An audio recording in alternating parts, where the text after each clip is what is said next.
नमस्ते दोस्तों, स्वागत है आप सभी का अरिहंत ऑनलाइन एकेडमी पर। और एक बार फिर हम आपके सामने आए दोस्तों एक इम्पोर्टेंट पॉइंट लेकर। जो इस बार का हमारा टॉपिक है नई शिक्षा नीति 2020। जी हाँ दोस्तों, ये एक बहुत महत्वपूर्ण मुद्दा है।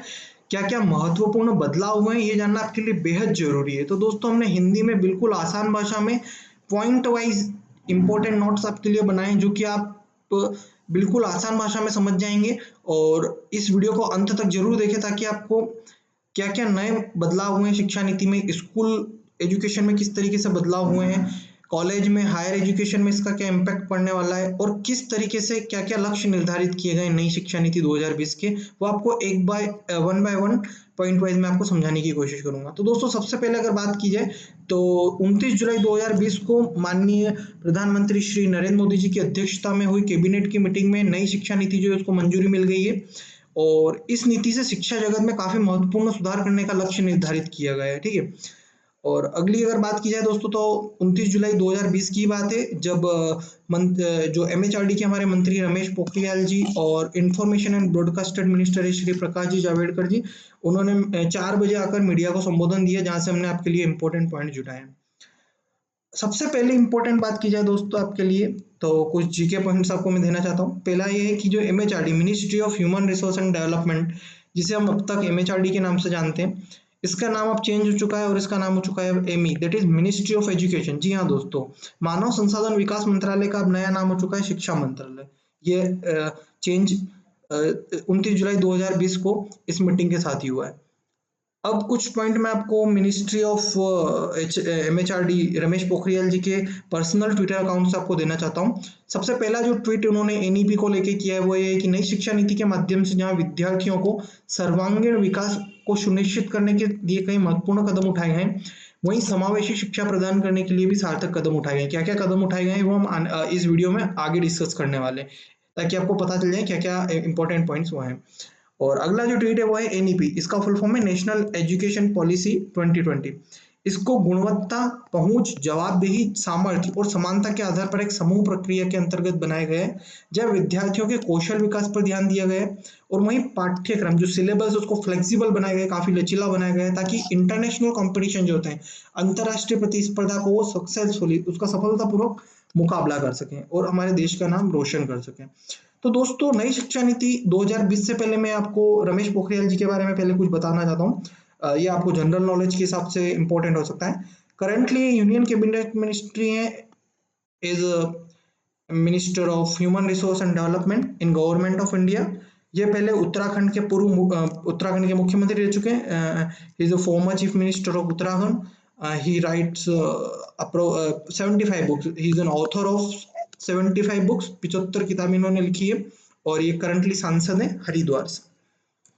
अगली बात की जाए दोस्तों शिक्षा नीति 2020 की, तो जो सबसे इंपॉर्टेंट पॉइंट है, पहला पॉइंट, जो करंट जीडीपी है, जीडीपी आपको पता होगा दोस्तों, ग्रोस डोमेस्टिक प्रोडक्शन जो है, इस पर जितना खर्चा किया जाता है हमारे भारत पर, करंटली जीडीपी का 4% अभी तक शिक्षा पर खर्च हुआ है। तो इसे इन्होंने थोड़ा सा बढ़ा करके नई शिक्षा नीति में इसे बढ़ा करके 6% करने किया है, जो कि केंद्र की सरकार और राज्य की सरकार मिलकर इसके लिए मिलकर काम करेगी। तो जो सबसे पहले इंपॉर्टेंट पॉइंट आप ले सकते हैं कि जीडीपी का 6% जो हिस्सा है वो एजुकेशन पर हमारे खर्च किया जाएगा। दूसरा पॉइंट, इंपॉर्टेंट पॉइंट अगर हम देखें तो जो उच्च शिक्षा सचिव श्री अमित जी करे, उनका कहना है कि जो देश को 34 साल बाद नई शिक्षा नीति मिली है, जो सबसे पहले राष्ट्रीय शिक्षा नीति आई थी नेशनल एजुकेशन पॉलिसी, वो 1986 1986 में आई थी, और उसके बाद से कोई वही एजुकेशन पॉलिसी अभी तक जारी थी। तो ये पहली बार 34 सालों में हुआ है जब हम एजुकेशन पॉलिसी में चेंज करने जा रहे हैं। अगला पॉइंट अगर बात की जाए दोस्तों तो ये कॉलेज के हिसाब से कि नेशनल टेस्टिंग एजेंसी एनटीए, जो कि करंटली अभी काफी एग्जाम्स कंडक्ट कराती है, जैसे कि UGC NET, IIT JEE, NEET. तो दोस्तों ये एक जो नेशनल टेस्टिंग एजेंसी है, ये कॉलेज में प्रवेश के लिए, जब कॉलेज के एंट्रेंस एग्जाम होते हैं उसके लिए एक कॉमन एजेंसी होगी, जो कि जितने भी कॉलेजेस हैं उसके लिए कॉमन एंट्रेंस एग्जाम ये करवाएगी कोर्सेज के हिसाब से। But it is not compulsory, अनिवार्य नहीं होगा, ये सारे कॉलेजेस पर लागू नहीं होगा। इसके और क्या क्या डिटेल होंगे ये आने वाले समय में हमें, जब एजुकेशन पॉलिसी लागू होगी तब हमें और पता चल जाएगा। लेकिन उन्होंने एक महत्वपूर्ण पॉइंट यहाँ दिया है कि आने वाले समय में एनटीए ही आने वाले कॉलेजेस में अगर एंट्रेंस एग्जाम होती है तो ये एजेंसी उन्होंने चूज की है। अगला पॉइंट अगर डिस्कस करें एनईपी 2020 मतलब नेशनल एजुकेशन पॉलिसी 2020, तो इसका परामर्श जो ली है मतलब लगभग 2.5 लाख लोगों 2.5 लाख ग्राम पंचायतों से इसका डिस्कस किया है। 2.5 लाख ग्राम पंचायतों और शिक्षाविदों के साथ रिकमेंडेशन करने के बाद इसे केंद्र में लाया गया है, ऐसा श्री रमेश जी पोखरियाल का कहना है। अगला पॉइंट अगर डिस्कस किया जाए तो इनका जो लक्ष्य है वो है कि प्रत्येक बच्चे को स्कूल पूरा होने तक एक व्यावसायिक कौशल देना होगा। व्यावसायिक कौशल मतलब कि दोस्तों आप समझ सकते हैं एक ऐसा कौशल जिससे कि वो अपनी जीविका चला सके। मतलब जैसे ही उसका पूरा कोर्स हो जाता है, सपोज 12th पास कर लेता है कोई भी स्टूडेंट, तब तक उसके पास एक ऐसा व्यावसायिक कौशल होना चाहिए जिससे वो अपनी जीविका चला सके एटलीस्ट। उसके बाद जो अगला इंपॉर्टेंट पॉइंट है कोडिंग की जो एजुकेशन है कक्षा 6 क्लास से दी जाएगी। अगर अभी बात की जाए दोस्तों तो कोडिंग नॉर्मली हम जब कॉलेजेस में इंटर करते हैं तो फर्स्ट ईयर में होती है। अगर इंजीनियरिंग कॉलेजेस की बात करें तो फर्स्ट सेमेस्टर में हमें कोडिंग सिखाई जाती है, और अगर आप फिर कंप्यूटर साइंस से बैकग्राउंड करते हैं तो फिर ये आपके साथ जीवन भर चलती रहती है। लेकिन अगर आप दूसरे कोर्सेज से भी रिलेटेड करते हैं तो इस फर्स्ट ईयर में आपको पढ़ाई जाती है, लेकिन यही इन्होंने कक्षा 6ठी से पढ़ाने का निश्चय किया है। मतलब कि दोस्तों कंप्यूटर साइंस के क्षेत्र में काफी ज्यादा विकास होने वाला है, कंप्यूटर साइंस के क्षेत्र में काफी स्कोप बढ़ने वाला है, क्योंकि कोडिंग का इम्पैक्ट, क्योंकि आप देख सकते हैं आने वाला जो जमाना है मशीन लर्निंग, डेटा साइंस और आर्टिफिशियल इंटेलिजेंस का है, उसी को ध्यान में रखते हुए कोडिंग 6ठी क्लास से ही सिखाई जा रही है, ताकि बच्चे यहीं से अपनी कोडिंग की स्किल्स को स्ट्रॉन्ग करके आगे का करियर अपने हिसाब से चूज कर सकते हैं। अगला पॉइंट अगर डिस्कस किया जाए दोस्तों तो टेक्नोलॉजी का उपयोग किया जाएगा शिक्षा नियोजन में, शिक्षण और मूल्यांकन में, जिससे कि जो एजुकेशन है उसका इम्पैक्ट ज्यादा हो, एजुकेशन को हम अच्छे तरीके से दे सकें और एजुकेशन को टेक्नोलॉजी से जितना आसान से आसान बनाया जा सके वो करने का लक्ष्य निर्धारित किया जाए। अगला पॉइंट डिस्कस किया जाए उच्चतर शिक्षा सचिव अमित खरे, जो उच्च शिक्षा सचिव है, उनका ये कहना है कि अकादमिक बैंक ऑफ क्रेडिट के माध्यम से कई प्रवेश और निकास प्रणाली होगी। इसका कहने का मतलब सिंपल ये है कि यह एक ऐसा क्रेडिट और ऐसा है कि एक एंट्री और एग्जिट पॉइंट बना रहे हैं कि आपको एक स्पेसिफिक टाइम के लिए अगर आप चाहते हैं तो एजुकेशन से बाहर जाके अपना एक स्पेसिफिक टाइम के लिए, जो कि नई शिक्षा नीति 2020 के द्वारा निर्धारित होगा, उसके द्वारा आप एजुकेशन से हट के अपना कुछ काम कर सकते हैं एक स्पेसिफिक पीरियड के लिए, जैसे कि 6 महीने 1 साल, और वापस आप आकर हायर एजुकेशन ज्वाइन कर सकते हैं। जैसे सपोज आपने एक कोई भी डिग्री ली है, ग्रेजुएशन की डिग्री ली है, उसके बाद एक स्पेसिफिक टाइम पर आप जॉब कर सकते हैं, या फिर आपको जो भी इंपॉर्टेंट कार्य करना है जो कि इस नीति के अंतर्गत होंगे वो आप कर सकते हैं, और वापस आकर आप शिक्षा, मतलब अगर एक बार आप शिक्षा छोड़ के बीच में अपना कुछ इंपॉर्टेंट काम करके आप वापस उस पीरियड के बाद आकर आप हायर एजुकेशन को ज्वाइन कर सकते हैं। ठीक है, ये अभी फिलहाल नहीं है। फिलहाल अगर हम देखा जाए तो उसे ड्रॉप कहा जाता है, और जो कि काफी गलत वर्ड है ड्रॉप, कि आपका ड्रॉप हो चुका है, तो इस टाइप के वर्ड का एंडिंग होने वाला है। अगला जो दोस्तों बात की जाए 9th पॉइंट, तो छात्र उच्च शिक्षा आयोग द्वारा निर्धारित किए जाने वाले समय के बाद एक विश्राम पूर्ण और अपनी पढ़ाई में वापस आ सकते हैं। दोस्तों यही पॉइंट को हमने यहाँ पर लेने के लिए कहा कि एक स्पेसिफिक पॉइंट के बाद, जैसे कि 12वीं तक उसने एक शिक्षा ले ली है, अगर उसे अब कुछ स्पेसिफिक कोर्स करना है, सपोज आर्टिफिशियल इंटेलिजेंस का कोई कोर्स करना है, या उसे कुछ अपने सपोज जो उसकी स्किल्स है, सपोज उसे स्कीइंग करनी है, या उसे किसी अच्छा गेम में करना है, तो स्पेसिफिक 1 या 2 साल का कोर्स वो कर सकता है, और उसके बाद वो चाहे तो वापस हायर एजुकेशन में आ सकता है। ठीक है, इस टाइप का कुछ होने जा रहा है, जो कि और हमें नई शिक्षा नीति जब 2020 का पूर्ण पैम्पलेट आएगा उससे हमें पता चल जाएगा।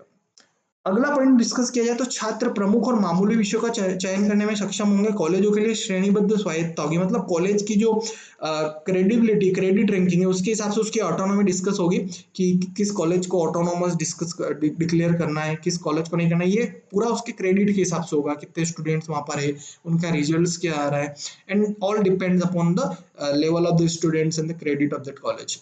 और अगला जो पॉइंट है दोस्तों में व्यापक नियामक ढांचे के भीतर शुल्क निर्धारण होगा, मतलब कि एक ढांचा बनाया जाएगा जिसके द्वारा प्राइवेट कॉलेजेस हो, गवर्नमेंट कॉलेजेस हो, ऑटोनोमस कॉलेजेस हो, या प्राइवेट स्कूल्स हो, या गवर्नमेंट स्कूल हो, एक स्पेसिफिक फीस तैयार की जाएगी, और वही फीस हर जगह कॉमन लगेगी। मतलब कि ऐसा नहीं है कि प्राइवेट कॉलेज वाले अपने मनमाना फीस वसूली नहीं कर सकेंगे, एक शुल्क निर्धारण होगा, वही शुल्क सभी से लिया जाएगा।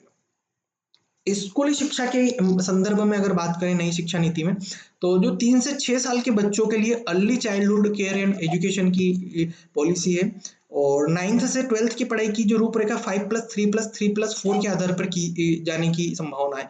मतलब कि जो करंटली हमारा ढांचा है वो है 10+2, 10th उसके बाद आप 2 ईयर का जो एजुकेशन है वो कर सकते हैं, और उसके बाद आप ग्रेजुएशन की डिग्री कर सकते हैं, पोस्ट ग्रेजुएशन कर सकते हैं। बट इसको अब चेंज करके 5+3+3+4 किया जा रहा है।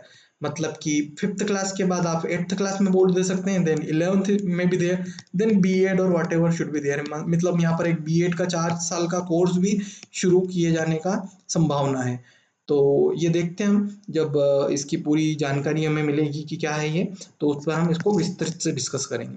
उसके बाद बच्चों के लिए नए कौशल कोर्सेज, कोडिंग कोर्सेज शुरू होंगे। जैसे कि किसी को कराटे सीखना है, या फिर किसी को पेंटिंग अच्छी लगती है, किसी को म्यूजिक में इंटरेस्ट है, किसी को कोडिंग में इंटरेस्ट है, तो वो अपने नए नए इस टाइप के कोर्सेज जो उनके स्कूल लाइफ है उसी में स्टार्ट किए जाएंगे। उसके बाद एक्स्ट्रा करिकुलर एक्टिविटी को भी मेन करिकुलर में शामिल किया जाएगा, जैसे कि स्पोर्ट्स वगैरह हो गया। और बोर्ड एग्जाम को दोस्तों अभी आप देखते होंगे, बोर्ड एग्जाम हमारा वन टाइम होता है, मतलब आपके 5 पेपर हुए और वो बोर्ड एग्जाम का रिजल्ट आ जाता है। तो बोर्ड एग्जाम को भी यहाँ पर 2 भागों में रिपोर्ट कार्ड में लाइफ शामिल किया जाने का है। मतलब कि बोर्ड एग्जाम का भी हो सकता है ऐसा कि 6 महीने में फर्स्ट इवेल्यूशन हो, अगले 6 महीने में सेकेंड इवेल्यूशन हो, और कंपाइल करके वो आपको कंप्लीट रिजल्ट दे। तो बोर्ड रिजल्ट भी यहाँ पर 2 भागों में रिपोर्ट कार्ड बनने की संभावना है। और लाइफ स्किल्स के कोर्सेज भी शामिल करने की शिक्षा नीति 2020 में इन्होंने महत्वपूर्ण बात रखी है। और 2030 तक हर बच्चे के लिए शिक्षा सुनिश्चित किए जाने का इन्होंने टारगेट रखा है कि 2030 तक हर बच्चा एटलीस्ट फर्स्ट क्लास में, अगर वो चाइल्ड है तो फर्स्ट क्लास में वो एडमिशन ले ले। मतलब कोई भी बच्चा ऐसा ना हो 2030 तक जो एजुकेशन से दूर रहे। ठीक है, मतलब हर बच्चे को एटलीस्ट स्कूल में एडमिशन मिले। उसके बाद कुछ ये बैनर्स मैंने एमएचआरडी से लिए हैं, इसका पूरा क्रेडिट एमएचआरडी को है, एमएचआरडी से लिए गए। तो इसके हिसाब से आप समझ सकते हैं कि जो नेशनल एजुकेशन पॉलिसी 2020 है, achievable and equitable and inclusive education system by 2030। तो 2030 तक इनका equitable and inclusive education system लाने का पूरा प्रोग्राम है, जिसमें special education zones and disadvantage regions develop किए जाएंगे। स्कॉलरशिप दी जाएगी स्टूडेंट्स को जो कि डिसएडवांटेजेस ग्रुप से हैं। जेंडर इंक्लूजन फंड होगा। अवेलेबिलिटी एंड कैपेसिटी डेवलपमेंट होगी, टीचर्स के लिए काफ़ी सारे उनके लिए ट्रेनिंग प्रोग्राम होंगे। उसके बाद नेशनल रिसर्च फाउंडेशन को सेटअप किया जाएगा, जो कि ऑटोनोमस बॉडी होगी, फंडिंग दी जाएगी, और उसमें रिसर्च होंगे through competitive and peer review process के थ्रू। रिसर्च मेंटर्स अलॉट किए जाएंगे वहाँ पर, doctor and post doctor fellowship उसके अंतर्गत दी जाएगी, जिससे कि जो रिसर्चर्स हैं उसके अपकमिंग पॉइंट्स है, रिसर्चर्स को उसमें काफ़ी महत्वपूर्ण मदद मिलने वाली है, जो कि गवर्नमेंट एंड इंडस्ट्रियल एरिया के लिए काफ़ी बेनिफिशियल साबित होने वाला है। रिकॉग्नाइजेशन आउटस्टैंडिंग रिसर्च के लिए इसे हमने लिया गया है। और science, technology, social sciences, arts and humanity, जो 8 इंपॉर्टेंट सब्जेक्ट्स हैं उनको इसमें बेसिकली इंक्लूड किया गया है। और अगली बात की जाए तो रिडक्शन किया गया है करिकुलर में, जो लेंदी करिकुलम है जिसका इम्पोर्टेंट नहीं है उसे हटाने की जगह बिल्कुल आप देख सकते हैं यहाँ पर कि एक्सपेरिमेंटल लर्निंग होगी, फन, क्रिएटिव, कोलैबोरेटिव एंड जिससे कुछ एक्सप्लोर कर सके स्टूडेंट क्लासरूम की। मतलब टोटली मिलाकर एक्सपेरिमेंटल लर्निंग का टारगेट है। इंटरेक्टिव क्लासेस का यहाँ पर जिक्र किया गया है। Critical thinking and core essential. तो दोस्तों ये तो फिलहाल अगर आप देखें, अगर आप अच्छे विद्यालय में पढ़ते हैं जैसे कि केंद्रीय विद्यालय या फिर नवोदय विद्यालय, यहाँ पर ये चीज़ें ऑलरेडी होती है, तो ये चीज़ कुछ नई नहीं है। उसके बाद दोस्तों अगर डिस्कस किया जाए नेशनल एजुकेशन पॉलिसी, तो इनका जो है कि जो gross enrolment ratio for higher education जो है 50% तक लाने का टारगेट है, कि एटलीस्ट 50% तक जो बच्चे हायर एजुकेशन नहीं कर पाते उनको उनका रेशियो इंक्रीज करके 50%। सपोज जैसे 100 बच्चे हैं तो यहाँ पर अभी इसमें से टारगेट है कि एटलीस्ट 50 बच्चे उसमें से ऐसे जो हायर एजुकेशन के लिए आगे जाएं, तो वो भी टारगेट इन्होंने 2035 तक डिस्कस लिया हुआ है। तो दोस्तों ये कुछ इंपॉर्टेंट पॉइंट्स थे नेशनल एजुकेशन पॉलिसी 2020 के, जो कि ट्रांसफॉर्मिंग इंडिया के थ्रू नई कैबिनेट मीटिंग हुई है 29 जुलाई 2020 को, उसके थ्रू लिए गए। और ये मैंने बिल्कुल एक आपको की हाईलाइट दी है दोस्तों, ठीक है, ये मैंने आपको बिल्कुल हाईलाइट, बिल्कुल आसान शब्दों में समझाने की कोशिश की है कि ये नई शिक्षा नीति है क्या।